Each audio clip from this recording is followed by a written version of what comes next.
Здравствуйте, дорогие друзья! Сегодня у нас понедельник, 24 июня. Как всегда, о самом главном.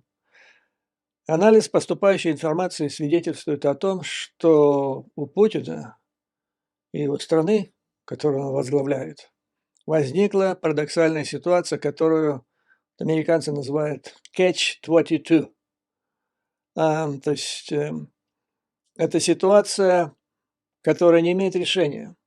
Потому что обстоятельства, которые в ней заложены, они противоречат, убивают друг друга. Ну, примером классическим такой catch-22 может быть следующая ситуация. Для того, чтобы найти работу, нужно иметь опыт.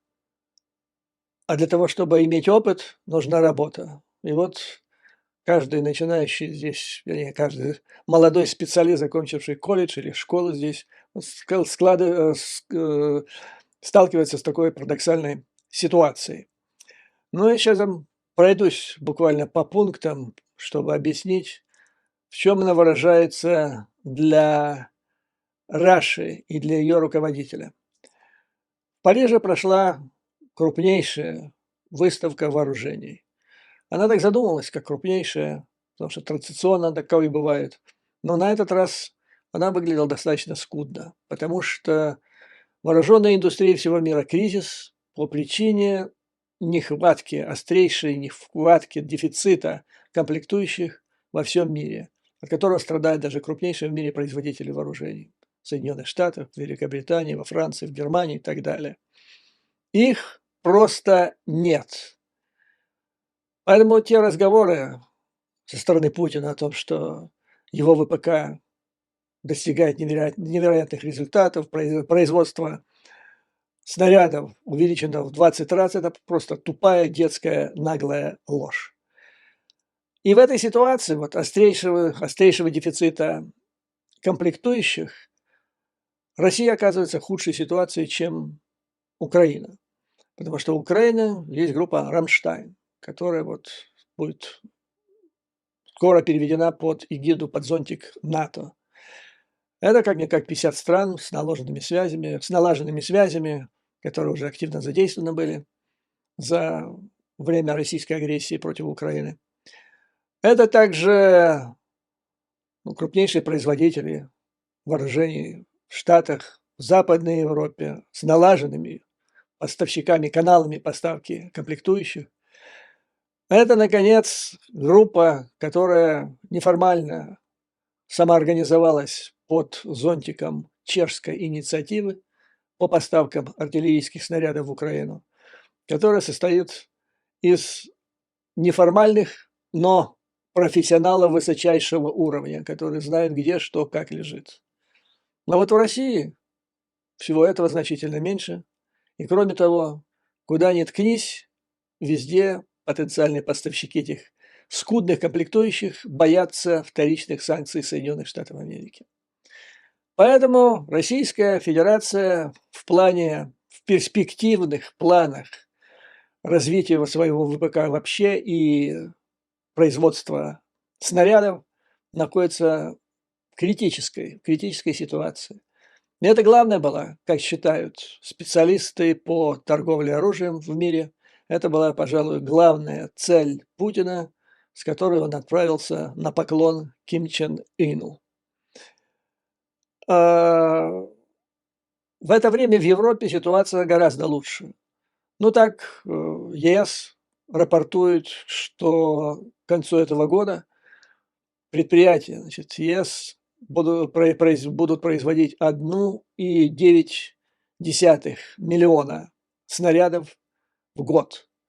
А в следующем году эта цифра возрастет до где-то 2,5 или 9.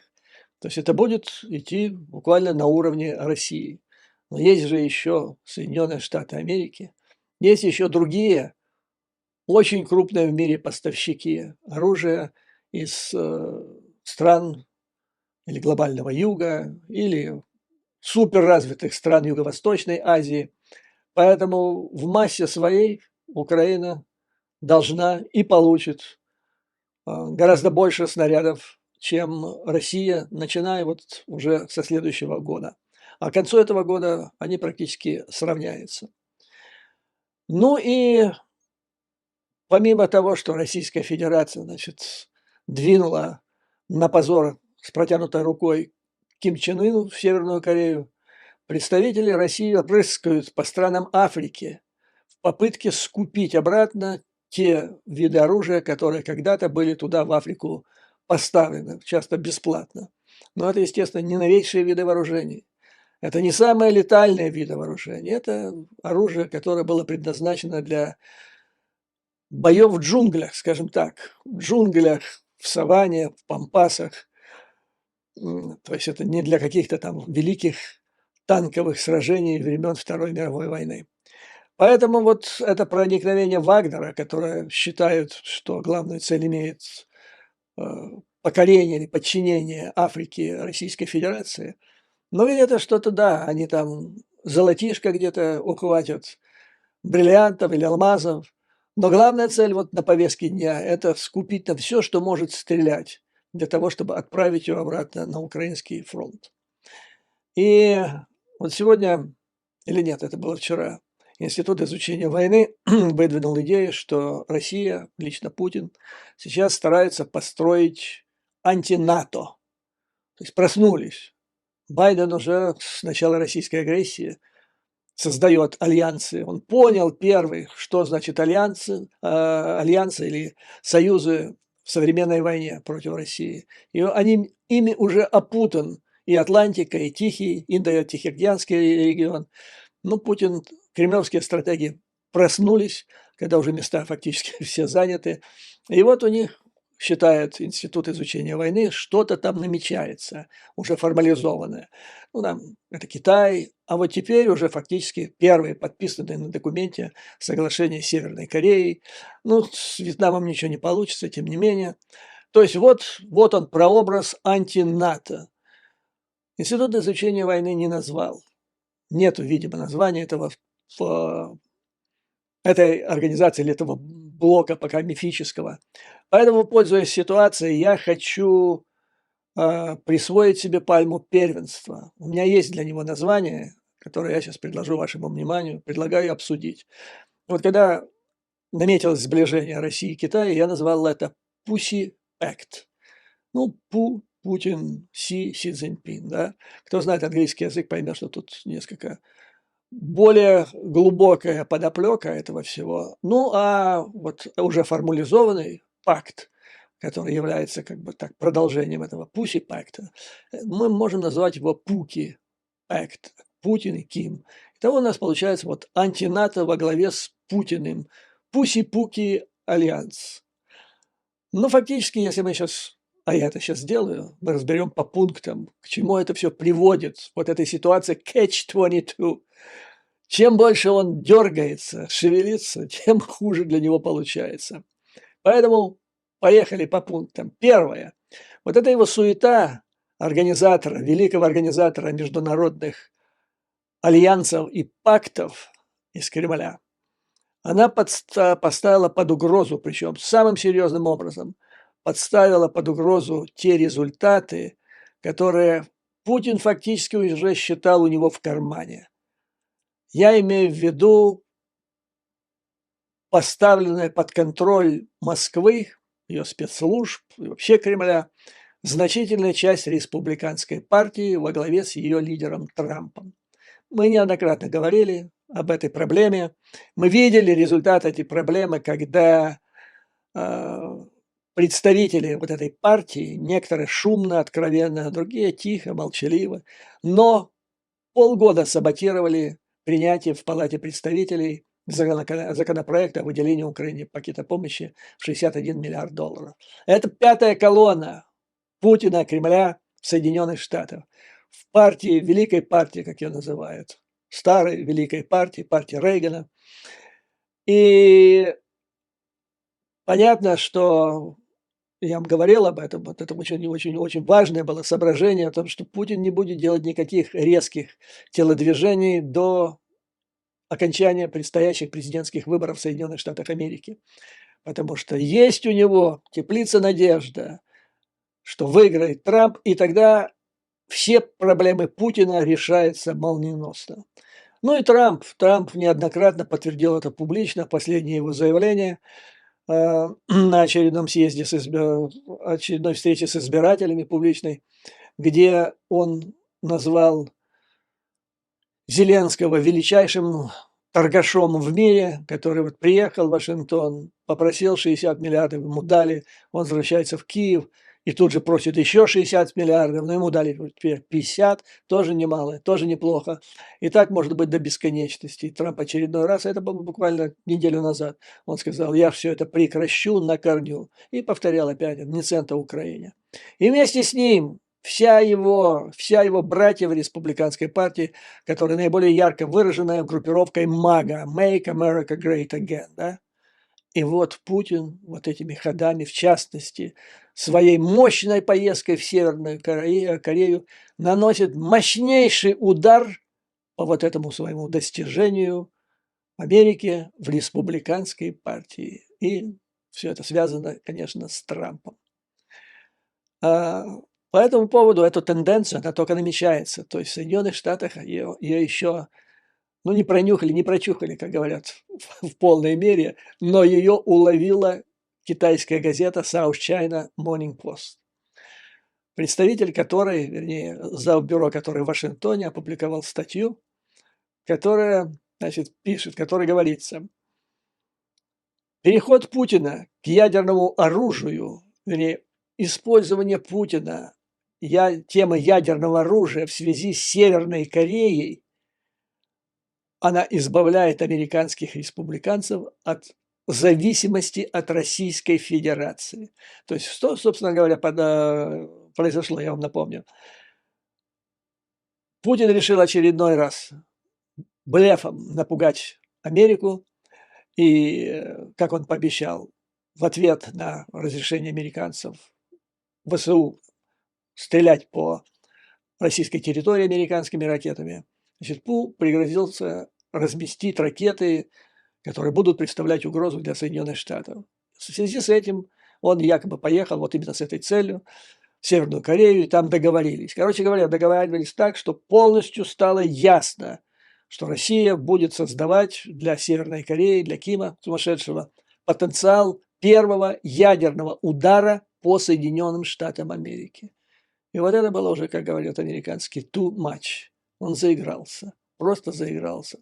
Потому что до сих пор вот эти все клевреты Кремля в республиканской партии во главе с Трампом, они же как говорили, что у Трампа с Путиным хорошие отношения. И Трамп, будучи президентом, если станет, сядет с ним и обо всем договорится, и все прекратит. То есть эти республиканцы, которые были против Украины и за Путина, они говорили, да нет никакой угрозы. А то, что Америка вторглась, Раша вторглась в Украину, для Америки никакой опасности нет. Нет для Европы никакой опасности. У нас главная опасность – это Китай, она где-то там далеко и не скоро будет.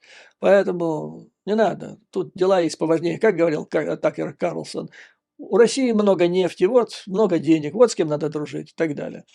Но теперь, накануне выборов в Соединенных Штатах Америки, вот этот уродец кровавый, ядерный уродец из Кремля открыто говорит Америке: я создам этому сумасшедшему, которого в Америке ненавидят давно и жестко ненавидят, я ему дам носители, я ему дам спутники, соответствующий софт, который позволит наносить удары по американскому континенту. И вот это уже меняет все. Потому что перед американским избирателем, который уже за 30 лет забыл, что такое внешняя угроза, теперь бах, как в жесточайшие годы холодной войны. Вот она, атомная бомба. И ладно, еще в Москве там считалось, ну да, враги там и так далее, но все-таки какие-то вроде более-менее вменяемые люди, а этот же вообще оторванный, этот Рокетмен из Пхеньяна. И это накануне выборов. И о чем теперь говорить с избирателем? То есть все буквально перевернулось. Во-первых, Пу сделал так, что ядерная угроза теперь становится важнейшим, должна стать Я думаю, Белый дом раскрутит это по полной программе.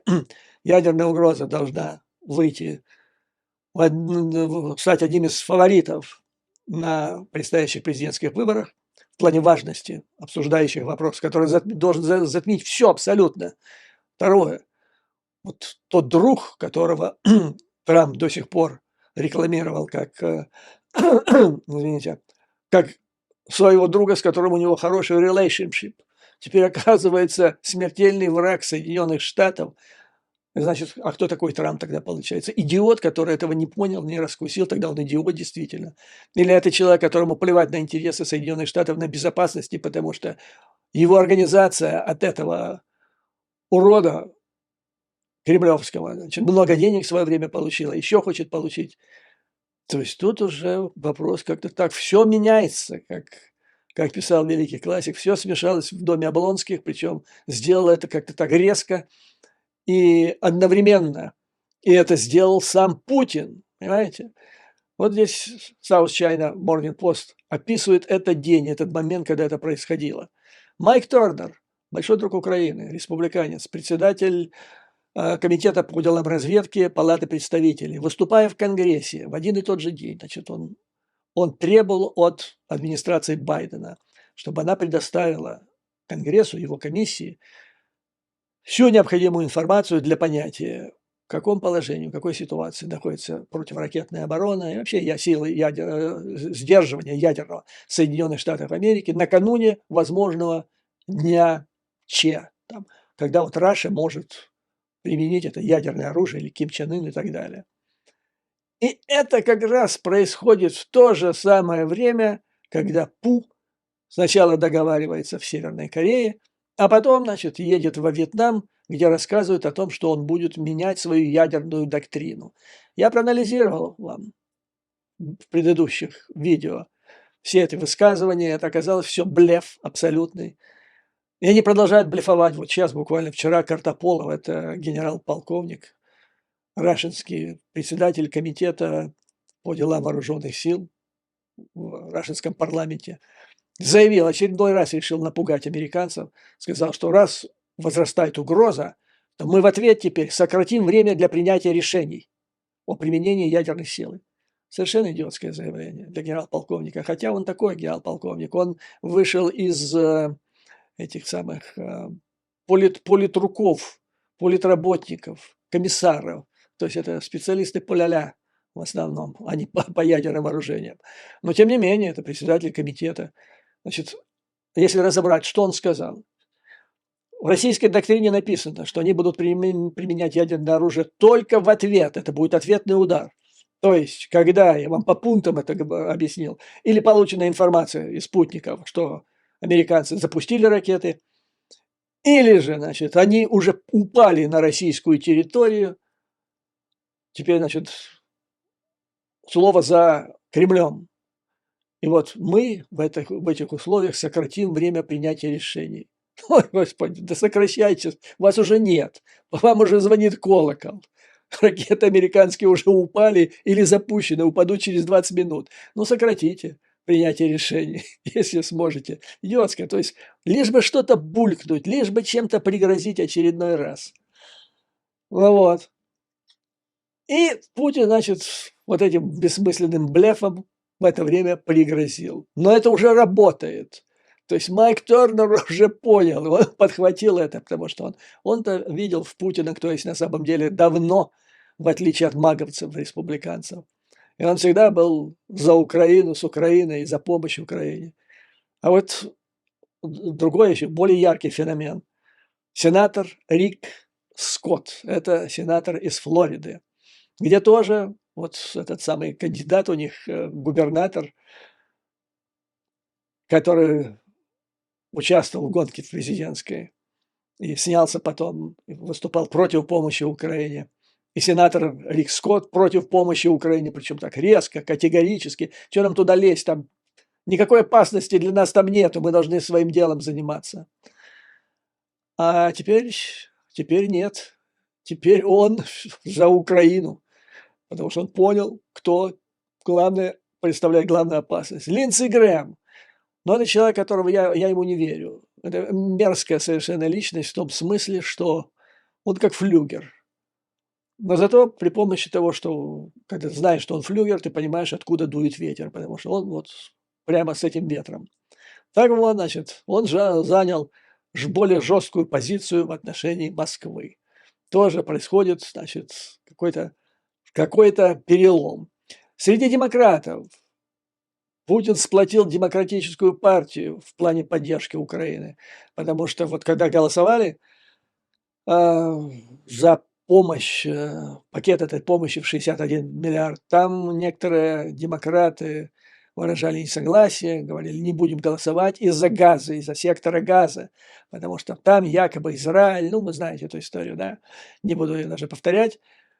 Теперь и они это поняли, что есть главное, а есть второстепенное. Короче говоря, Пупкин, вот сколачивая это Пуки-Пакт, он показал, что он не Си Цзиньпин, не Китай, а он, именно он является вместе с Кимом. Мы говорили об этом. Он как бы с кем повелся, с тем и все, прикоснулся к неприкасаемому все. Теперь он один из главных исчадий ада человечества. Теперь все, республиканцы перестраиваются,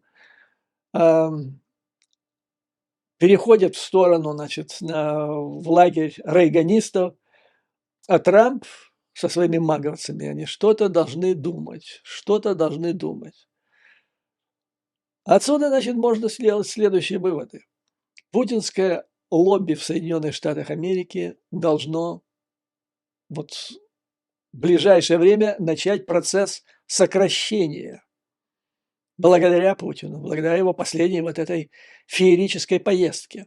Это касается и республиканцев, то есть крыло рейганистов, которые на стороне Украины и всего нормального, и всех нормальных людей, должно разрастись, получить большее влияние, и наоборот, лагерь отмороженных маговцев, которые брали глоткой и связями со своим, и поддержкой Трампа, должны как-то приутихнуть. Позиции должны ослабиться. И это должно отразиться, вернее, не вот это уже должно стать результатом тех изменений в сознании избирателей, которые тоже должно произойти. Потому что то, что сделал Путин, это феноменально. Он вернул угрозу ядерной войны через 30 лет после того, как закончилась холодная война.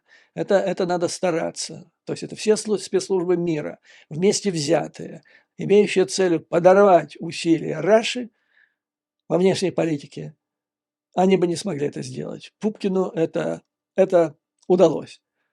Теперь он, Пупкин, он ставит под удар своего главного козыря там, Трампа.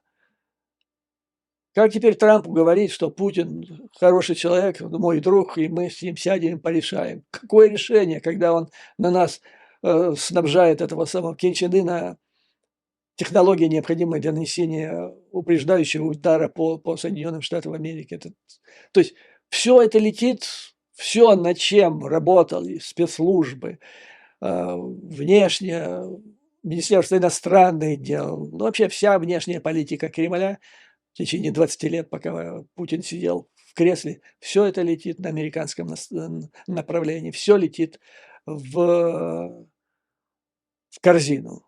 И главное, должен произойти сдвиг, глубинный сдвиг в сознании американского избирателя. Теперь реднек, то есть Путин сделал колоссальное дело для того, чтобы просветить типичного ядерного избирателя Трампа о том, что есть вещи и поважнее, чем пить пиво, стрелять в тире и кричать «Make America Great Again». И все это благодаря, значит, величайшему гению человечества. Ну вот, после этой, значит, статьи я не просто тут, я взял несколько главных идей из этой китайской статьи, остальное я добавил с других источников. Вот. Но Newsweek на эту тему вот сегодня опубликовал небольшую заметку, которая тоже сюда вписывается. Кто поддержал? Кто поддержал? Вот недавно произошел этот инцидент во время уикенда, когда одна, ну как говорят, как пишут, одна ракета «Атакамс» якобы была сбита над пляжем в Севастополе, и обломки упали, там были убиты, большое количество раненых и так далее. Раша подняла визг, обвинила Соединенные Штаты Америки, объявила, что США является участником этого конфликта или войны, или спецоперации, назовите как угодно. Вот, по этому поводу посол американский был вызван. Ну и это начинает находить обсуждение, привлекать внимание некоторых комментаторов. И вот что пишет Newsweek по этому поводу. Значит, на сторону Москвы в оценке этого конфликта стали самые отмороженные. То есть не просто республиканцы, а самые отмороженные. Вот два из них, которые, меня бы ночью спросили, кто первый станет на сторону Москвы, я бы назвал их, и так они оказались. Первый Алекс Джонс. Это номер один конспиролог в Соединенных Штатах Америки. Ну, просто ужас какой-то. У человека это болезнь, это не лечится. Но, видимо, у него богатая аудитория. То есть я имею в виду большая аудитория. Он большие деньги на ней заработал. Правда, он кого-то где-то отклеветал, теперь его приговорили по иску, и он теперь, значит, без копейки денег. Вот. Теперь ему надо обратно зарабатывать. Так вот, он, значит, провозгласил следующее в Твиттере по поводу вот этой атакам якобы в небе над пляжем в Севастополе. Цитирую. «Третья мировая война в ускоренном режиме идет. По его словам, российские загорающие были массово убиты, а ракеты были сделаны в Соединенных Штатах Америки». Ну, такая оценка.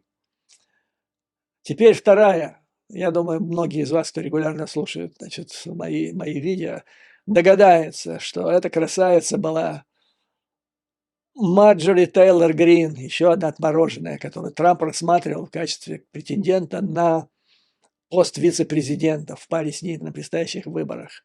Она сказала следующее, кавычки открываются: «Этого не должно происходить. Представьте, если бы Россия, используя российский спутник, выпустила кассетные боеприпасы по пляжу во Флориде». Кавычки закрываются. Ну, вот два отмороженных, которые тут же... Но это характерно, вы понимаете, все остальные, которые раньше против Украины, по которой говорили, что с Путиным можно договориться, пока все молчат. Два самых отмороженных уже высказались. И там же под вот этим ее высказыванием народ уже бурно комментирует. И вот Newsweek приводит один из ответов, одного из прочитавших. Во-первых, пишет этот читатель в ответ на высказывание Грин: «Нет никаких достоверных доказательств того, что ВВС США используют самолеты Global Hawk для обстрела российских гражданских лиц в Севастополе. Это утверждение является голословным». Global Hawk – это тяжелый дрон, самый летающий аппарат, но он, конечно, атакам не стреляет, тут, наверное, имеется в виду. Видимо, Russians говорили или утверждали, что в наведении этих атакам участвовал американский беспилотник, вот такой, как Global Hawk. Значит, американцы и определяли цели, и закладывали эти цели в пусковые установки атакам, ну и дальше наблюдали, то есть прямое участие Америки. Человек пишет, нет никаких достоверных доказательств, что это имело место, поэтому, что болтать, это голословная болтовня. Во-вторых, использование Украины кассетных боеприпасов было ограничено военными целями, а не гражданским населением. Соединенные Штаты поставили эти боеприпасы в соответствии со строгими правилами международного права. Все правильно. В-третьих, Севастополь является международно признанной украинской территорией, находящейся под российской оккупацией, а не суверенной российской территорией. Сравнение его с пляжем во Флориде неточно и вводит в заблуждение.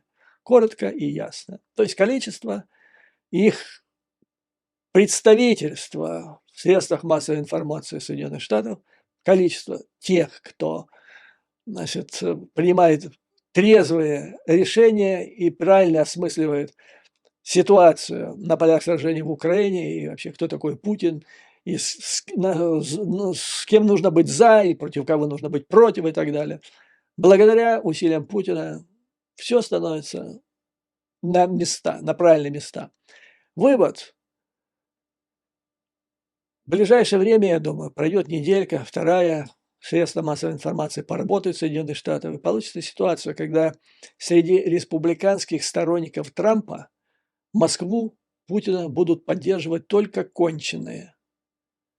Вот вопрос, вот типа Грин или Алекса Джонса, и вопрос, как в такой ситуации поведет себя Трамп. И даже если представить самый худший вариант, кстати, шансы на него не так уж однозначны. И даже если ему удастся достигнуть своей заветной цели стать президентом, решать вопрос внешнеполитический с Россией ему теперь будет не так просто, как это было бы, если бы не было поездки Путина в Северную Корею. Опять постарался. Теперь, что касается Трампа, его шансов. Тут чуть ли не ежедневно появляются новые опросы общественного мнения. Байден в последнее время вышел там где-то на пункт, на 2 опережает. Но это опять-таки, это все в пределах погрешности, статистической погрешности. Но есть один показатель, который я считаю стратегический, который по важности перекрывает все. Еще будучи президентом, Трамп, если вы помните, был выдворен, ему запретили, закрыли его аккаунт, забанили его работу в Твиттере. И тогда он организовал свою собственную независимую социальную платформу под названием «Социальная правда» – Truth Social. Ну а где-то пару месяцев назад примерно он подал на IPO, решили акционировать, ну и продали акции, успешное достаточно было IPO, собрали 6 миллиардов, если меня память не изменяет, но это не так важно сейчас. Большие деньги собрали, и вроде бы все. То есть это свидетельствовало, по мнению аналитиков, свидетельствовало о том, что Трамп пользуется большой поддержкой, и рынок это оценивает. Почему? Потому что те, кто держит акции, они же хотят получать больше прибыли. Если Трамп становится президентом, то к его платформе этой будет приковано внимание всех, не всех, а большого количества людей. Гораздо большего, чем ежели он не будет президентом.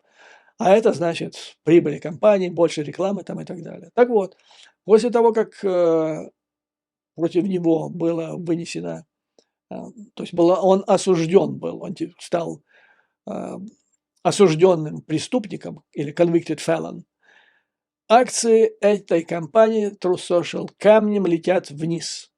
Вот с тех пор, как его осудили, приговорили, акции упали на 49%. Это по состоянию на вчерашний день. Наполовину практически. Если посмотреть на кривую, она просто вот так вот вертикально летит все вниз.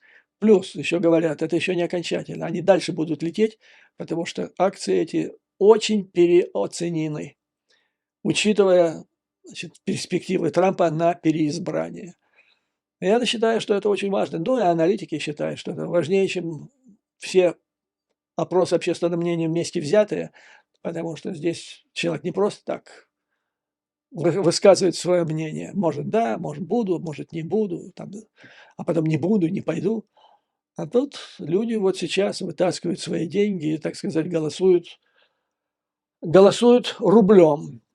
Так что шансы его и без Путина были достаточно неоднозначными, а сейчас, ой, не знаю, ой, не знаю. Но Пу постарался. Следующий фактор. Рубль опять стал деревянным. Помните, в Советском Союзе называли рубль деревянным? Почему? Потому что он был неконвертируем. И правительство, Центральный банк устанавливали его курс, ну, произвольно просто. Он стоил значительную часть времени в 70-е годы, 80-е, он стоил 64 копейки за доллар. Естественно, за такую сумму его никто не продавал, не покупал. На черном рынке форцовщики меняли их там, ну, примерно там 20 с чем-то долларов, 24 доллара. Ой, простите, 24 рубля за доллар.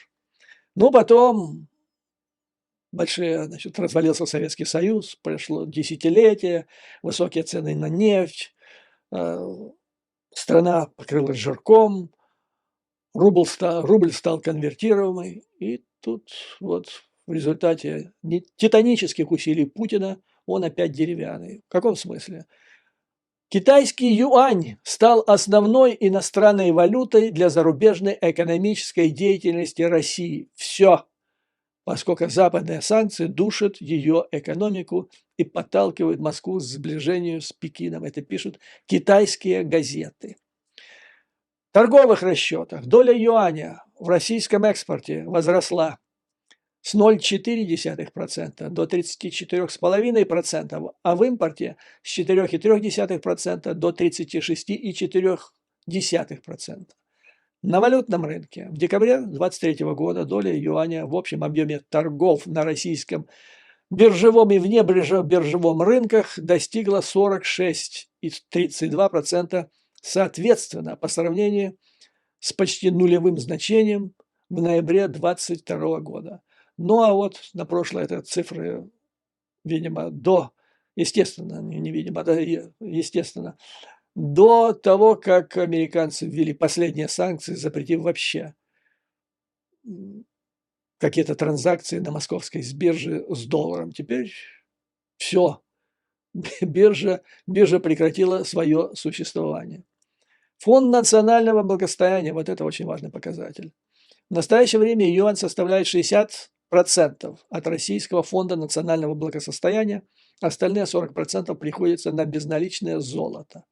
Торговля с Китаем. 75% российско-китайского товарооборота в юанях. С другими странами 25% товарооборота со странами помимо Китая. Это юань. Далее, вывод. Растущая зависимость от юаня свидетельствует о стремлении России обойти западные санкции.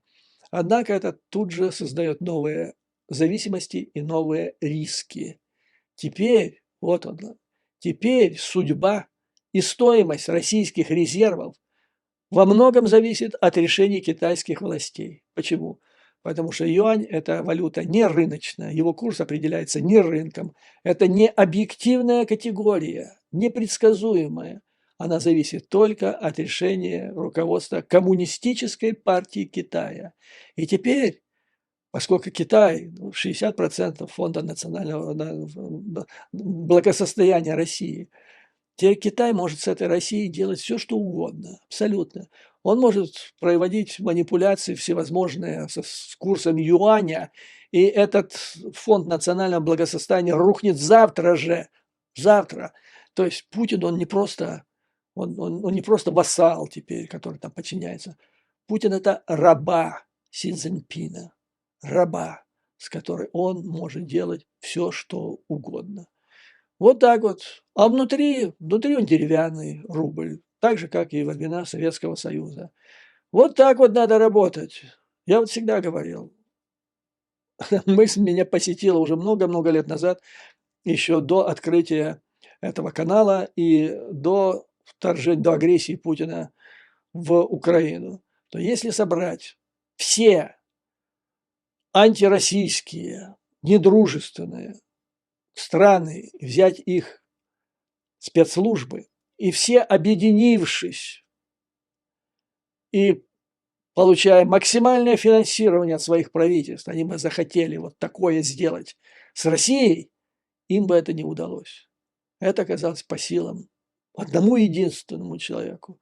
Вот как теперь его назвать? Или это гений мировой геополитики всех времен или народов? Или же это, придумайте сами, вот как вы решите, кому что покажется. Ну и третье, величайшее достижение. Путин якобы, к этому же, наверное, все и шло, получил добро от Кима на поставку металлолома. Качество этого металлолома, я имею в виду снарядов северокорейских, мы знаем. Вот он получит этот металлолом. Что в отместку получит Украина? Южная Корея, конечно, не осталась безучастна к этому, Пуки-пакту.